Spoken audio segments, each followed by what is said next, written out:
اگر میتونستی یه قابلیت به بدن خودت اضافه کنی چی بود؟ دوم.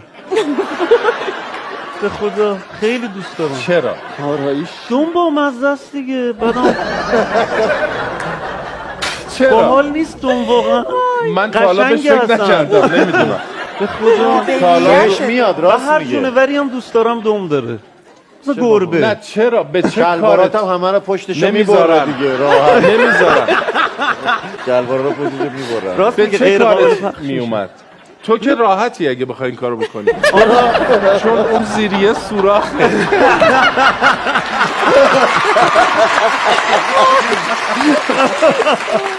راحت اون برش در میاد، اصلا کاری دوم نداره. کلوف هم میتونم کلو بزنم. یه دوم به این کلو. یعنی دیگه نه هزینه داره نه زحمت، همینجوری آماده است برای دوم. نه، یعنی ولی جا من دوم دومی رو دارم. نازک